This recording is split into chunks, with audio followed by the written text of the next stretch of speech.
Hello guys, welcome back to my channel. তো আরেকটি নতুন ব্লগে তোমাদের সবাইকে স্বাগত। তোমাদের অনেক অনেক ভালোবাসা নিয়ে আজকে আবার আরেকটি ব্লগ শুরু করছি। তো সকাল সকাল বাসি কাজ সেরে স্নান টান করে পুজোতে বসবো, কারণ আজকে বৈশাখের প্রথম মঙ্গলবার। তো দেখো মঙ্গলচণ্ডী করি। তো দেখো এদিকে আমি সব গুছিয়ে গাছিয়ে মোটামুটি রেডি করে নিয়েছি। বাড়িতে শ্বশুর শাশুড়ি নেই, ওরা ডাক্তার দেখাতে গিয়েছে, অনেক সকালেই উঠেছি সেজন্য।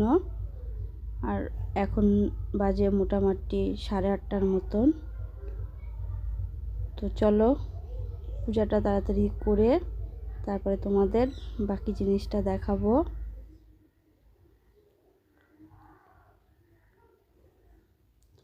ঘরটা আজকে নিজেই বসিয়ে নিয়েছি, কারণ ব্রাহ্মণকে ফোন করেছিলাম, উনি বলল নিজেই বসিয়ে নাও, যেদিন লাস্ট করবে সেদিন হচ্ছে আমি গিয়ে করে দিয়ে আসব।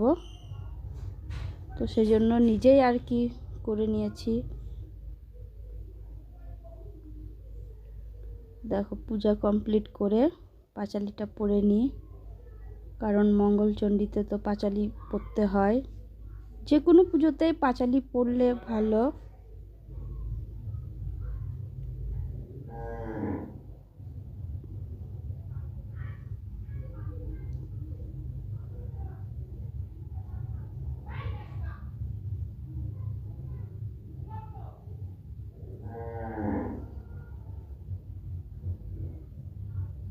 তো দেখো পাঁচালি পড়া শেষ হয়ে গেছে।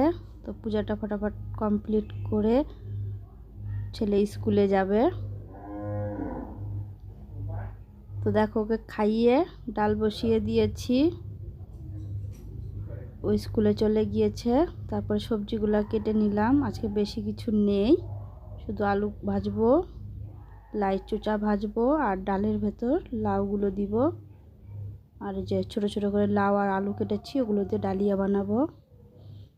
আর এদিকে আমারও খিদে পেয়ে গিয়েছিলো, আজকে তো আমি ভাত খাবো না, ওই জন্য সকাল সকাল একটু ছাতু খেয়ে নিচ্ছি। তো চলো ছাতুটা একটু শরবতের মতন বানিয়ে খেয়ে নেব, কারণ এমনি ভালো লাগে না খেতে। তো দেখো, তো খেয়ে ঠেয়ে রান্নাটা কমপ্লিট করি। চলো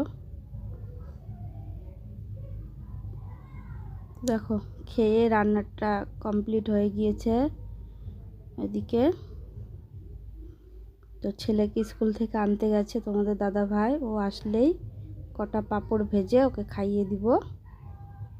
আর এদিকে যে আমার জন্য ডালিয়া বানিয়েছি, ভাত খেতে হয় না মঙ্গলচণ্ডী করলে।